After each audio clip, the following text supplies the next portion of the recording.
जब हमारा देश आज़ाद हुआ था उस समय हमारे देश में कई विपदाएं थी, इंसानों के द्वारा दी गई और प्रकृति के द्वारा दी गई। इकोनॉमिक क्राइसिस था, सोशल क्राइसिस था। इतनी जनसंख्या थी उस समय, उतने रिसोर्सेज नहीं थे। इंडस्ट्री के लिए एसोसिएशंस होती हैं, CII है, FICCI है इंडिया में, but there is no such agency for the voluntary sector in India who can talk to government, who can talk to external stake holders, और जो सेक्टर के लिए काम करे, थीमेटिक नहीं, सेक्टर के लिए काम करे। तो उस समय फिर वानी का गठन किया गया था। आज से करीब 33 साल पहले ये वानी को सेटअप किया गया था।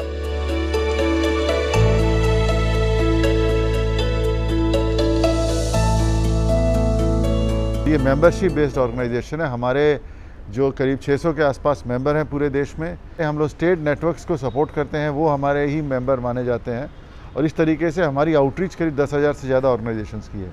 जो स्ट्रक्चर है वानी का वो ये है कि जो 600 मेंबर हैं ये हमारी जनरल बॉडी है, और हर साल हमारी AGM होती है। अब हमारे जो बोर्ड मेंबर हैं उनकी 3 साल का टेन्योर होता है। हर बोर्ड मेंबर मैक्सिमम 2 टेन्योर रख सकता है।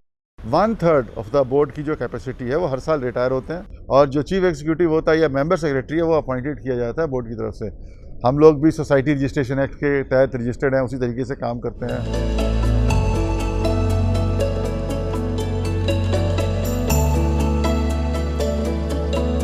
आर्टिफिशियल फेमाइन क्रिएट किया गया था ब्रिटिश हुकूमत ने जब वर्ल्ड वार चल रही थी, तो खाने को नहीं था देश में, फिर पार्टीशन कर दिया गया। जंगलों में, गाँव में हेल्थ सर्विसेज नहीं थे, स्कूल नहीं थे, तो संस्थाओं ने उन लेवल पे कम पैसे में ज़्यादा से ज़्यादा लोगों तक सर्विसेज पहुंचाने का काम किया, जिसको कि आज हम लोग कहते हैं SDG में no one should left behind. तो उस समय से ये काम संस्थाएं करती आ रही हैं। तो 75 वर्षों में संस्थाओं ने जो योगदान किया है इस देश में वो काफ़ी सराहनीय है।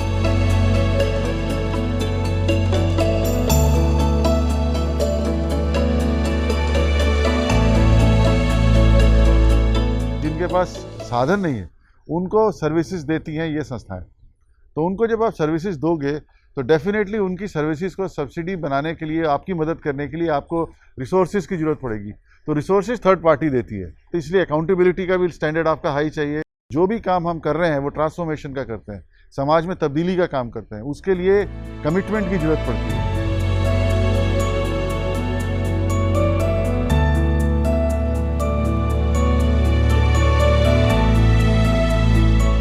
33 साल पहले प्लानिंग कमीशन ने एक ऑर्डर निकाला था कि NGOs के ऊपर कोड ऑफ कंडक्ट लगाया जाएगा।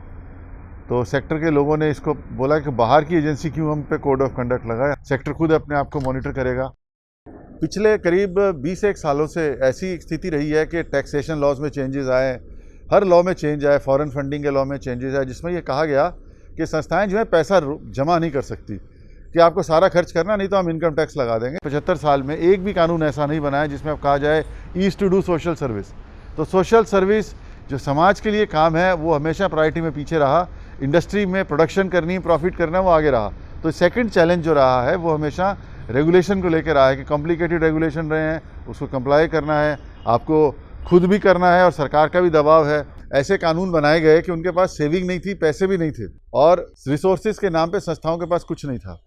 लेकिन उससे पहले ये होता था हमेशा कि जैसे कहीं अर्थक्वेक आ गया या बाढ़ आ गई तो संस्थाएं की अपनी रिसोर्सेज जो भी थे लगा के मदद कर देते थे। कोविड जब आया, कोविड में एक चीज़ देखने, इसका स्केल इतना ज़बरदस्त था। माइग्रेंट वर्कर सड़कों पे आ गए, उनको खाना देना, उनको रिहायशी सुविधाएं देना, कई जगह पे था कि उनको ट्रांसपोर्ट देना, फिर लोग बीमार होने लगे, उनको दवाइयाँ, ऑक्सीजन, ये सब चीज़ें थी जिसके रिसोर्सेज संस्थाओं के पास नहीं थी, यहाँ तक कि खाना पहुँचाने को।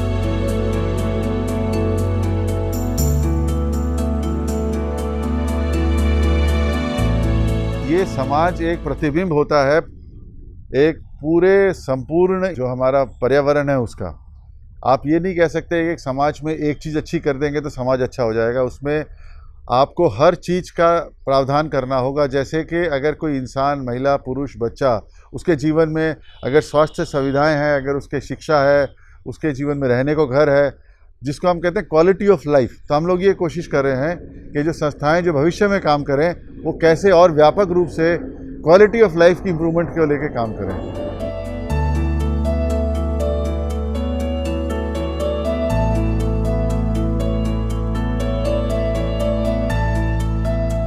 तो इस पूरे क्राइसिस में जब लोगों ने देखा कि ये संस्थाएं इतना मदद करना चाहती हैं तो इंडिविजुअली लोगों ने आके फाइनेंशियल सपोर्ट की, खाना बनाने में सपोर्ट की, राशन तक पहुंचाया संस्थाओं तक कि आप ये दे के आइए आगे।